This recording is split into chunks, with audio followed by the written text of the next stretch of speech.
Okay, welcome back to members of 121 Community Church in Grapevine, Texas, and our ongoing study in Paul and the Faithfulness of God by N.T. Wright.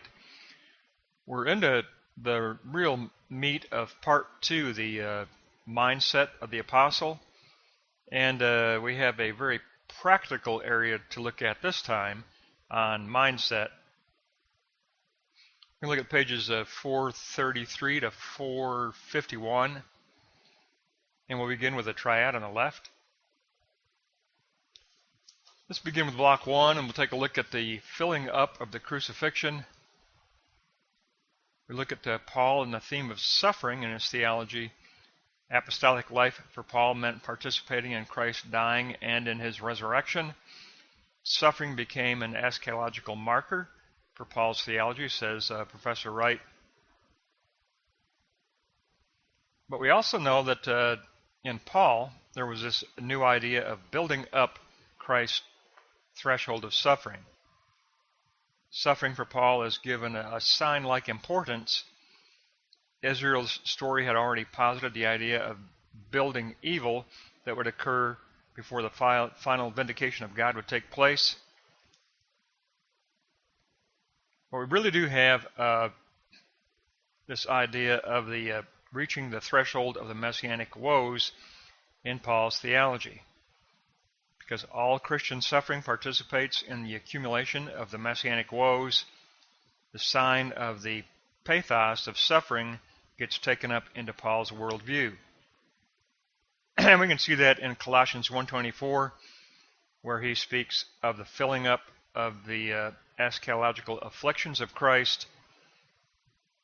The anti-anaplerao means to supplement or to fill up, the hustarema lacking of the thlipsis Christou, the persecutions of Christ. Because Paul saw the ecclesia being at risk, being threatened by the daimones, the dark spirits. Now the Messiah sums up the ecclesia persecutions within himself, says Paul, and in Galatians 6:17, we see that Paul sees he himself and all believers as those who bear in their physical existence the stigmata of Christ. For Paul, the ecclesia echoes the groaning of all creation in its own groanings. It takes up the plight of all creation in its groaning for new rebirth. So Paul, says Professor Wright, as this first marker, it is the filling up of crucifixion to a threshold point of what has been called the messianic woes. There's a building up of the messianic woes that are taken up in the cross of Christ. That is his first marker. His second marker is the resurrection in block 2. It is the sign of the coming doxa glory of God. Paul's small ecclesia communities became the advanced signs of God's coming doxa glory. The indwelling Messiah within the local ecclesia becomes a sign as the foretaste of the coming hope of glory of God. So these ecclesia communities become the foretaste of kingdom, of fulfilled kingdom. Now if you look at note 2, the signs, this is really important for Paul, the signs of unity and holiness, which we've already discussed, are enjoined by the addition of the sign of mission, the eschatological marker of the sufferings of Christ and the foretaste of the doxa glory as the additional marker. Both contribute to Paul's renewed understanding of Praxis ministry within God's kingdom. Because now Exodus becomes a sign linked to the new understanding of ministry. There's a new Exodus people. The members of the ecclesia are the new Exodus people. So we have our first marker of filling up the sufferings of Christ. We have our second marker as the anticipation of the full disclosure of the doxa glory of God in Christ. And those two markers lead to the third marker of Praxis ministry, and that is the spirit of Exodus liberation. And number one, there are the signs of the renewal of human life. For Paul, there are signs that characterize the Messiah's people to be the humanity as originally intended by God as creator. And Professor Wright says that for Paul it's important to look at 1 Corinthians 15, 42 to 49, especially verse 49, because we'd look at this concept, or this sign of image bearing, that becomes an eschatological sign for Paul's theology. Phoreo icon Christou means to bear the representation of Christ throughout life, throughout ministry. We bear the iconography of Christ, the image of Christ. And in that way we become, the believers become the Messiah image people. And that is through, according to 2 Corinthians 4:4, through the ministry of the light of the gospel. To be an image bearer, to be the true messianic image bearers, means to bear the light of the gospel and minister the light of the gospel into actuality, into history. Now, if you look at note 3, the ministry of bringing forth the divine worldview into expression is taken up by the church. Believers are to glorify God in the body in the current present time. We are to live as egeiro, raised up believers in the liberation through Christ in the present time. We are an eschatological community because we live the eschaton in the present. Now note 4, the importance of Romans 5:12 to 21 and 8:29 and following. Paul's theology posits that all believers are to be shaped according to the model of the image of Christ. Sunmorphe means to be fashioned into the image of Christ, the icon Christou. And this truth for Paul is perceived as promise. It's a truth as promise. Promise draws us forward toward the eschaton. So Professor Wright says that for Paul, every believer is tensioned between the sign of suffering and the sign of glory. Every believer is tensioned between the filling up of the crucifixion sufferings and the coming glory of resurrection, living the eschatological life. So all believers are tensioned in that tension between cross and resurrection. And that is the praxis marker, the praxis sign marker for ministry for Paul, says Professor Wright. So we are taught here by Professor Wright that the threefold marker of praxis ministry for Paul is basically cross, resurrection, spirit. But Professor Wright fine-tunes that, and he says it's actually filling up the cross, anticipation of resurrection, and its spirit as new exodus. And so it's given some more specific content. So it is the threefold praxis marker of cross, resurrection, and spirit, but it's cross as being a cross that the ecclesia bears in the filling up of the sufferings of Christ.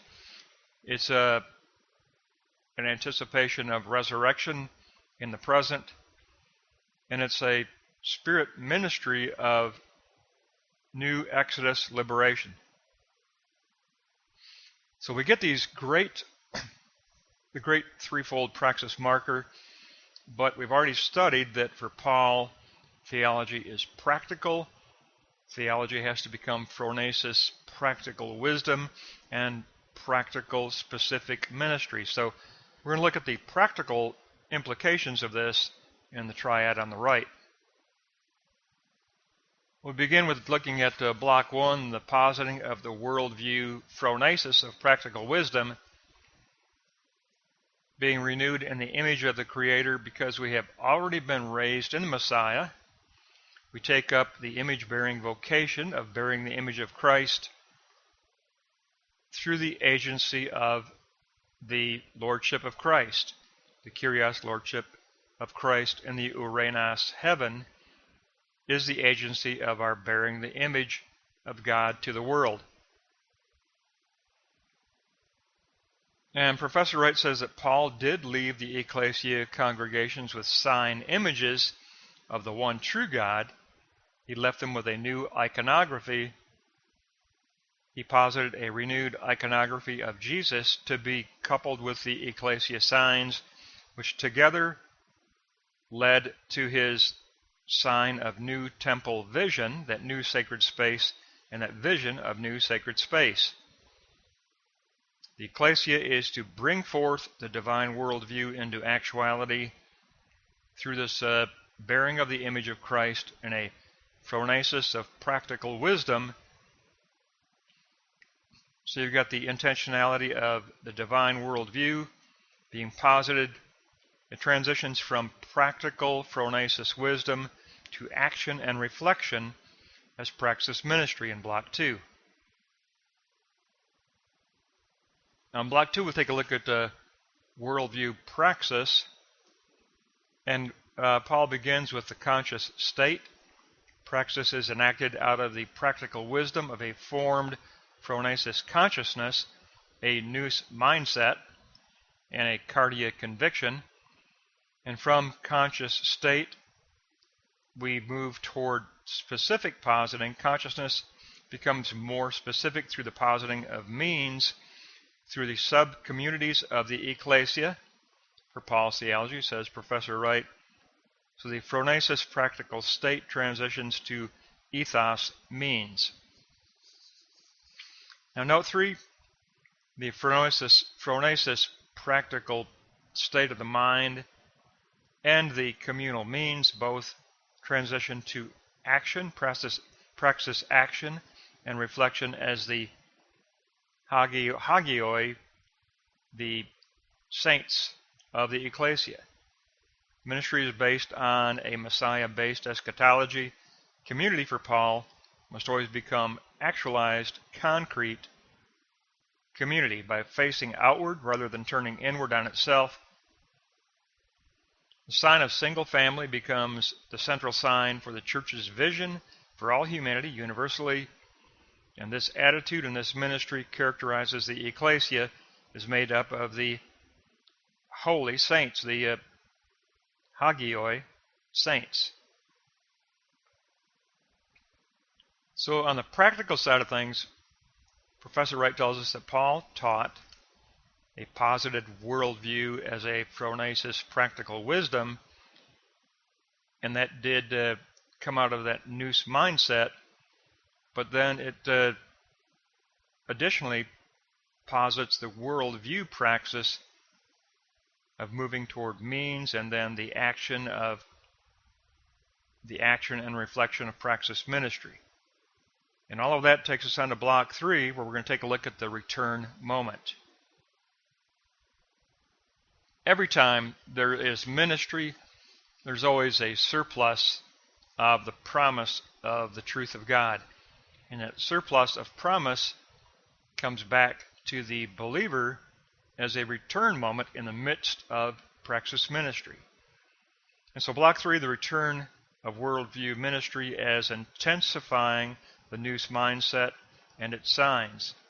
Professor Wright says that Paul does teach this idea of an intensification of previously held signs, intensified by the encounter with the resurrected Jesus Christ, an intensification which qualifies ministry. Paul intends to sustain the ecclesia signs and to refine the signs for the true Israel exodus and the true Messiah humanity through the moment of the return of intensification. True believers are to have a world view second nature, is what Paul was teaching, says Professor Wright, and that dangerously means not conforming to the imperial cult. Remember, the Christians said, we will pray for the emperor, but we will not pray to the emperor. We will pray to our God, the one true God, for the emperor, but we will not pray to the emperor. So the Christians, even in the first century, did stand firm in a hupomeno, standing firm of not conforming to imperial cult. That's a dangerous, dangerous place to be, because that's considered civil disobedience to the Romans. Very dangerous, and it's taken up by the believers in the power of Jesus Christ, and they could not conform to the imperial cult. They could not do it. On the positive side, if we look at Philippians 4:5, believers are to affirm the practice of epieikes, and epieikes is yielding toward others in kindness. It's following the messianic way of life that will mark them out as different, an ecclesia of difference, those who practice a different way of life, a messianic way of life, as already raised up, even though they look forward to the coming eschaton of full doxa glory. They already live in the messianic lifting up and raising up of the gyro resurrection presence in the Spirit. This is a great practical lesson on Paul's practical mindset. We look at the practical side now. Professor Wright is getting us ready for part 3 of his book, The Actual Theology of Paul. He wants us to fully understand the worldview within which Paul taught and ministered, and the mindset which had to become practical. It had to become not only a ministry out of Praxis marker, but it had to become a practical phronesis, a phronesis that informed true Praxis action and reflection. That's going to wrap up this lesson. We will have a recall triad, because there's a lot of content here as Professor Wright tries to get us ready for part 3. We're going to have a recall triad. We'll take up that next.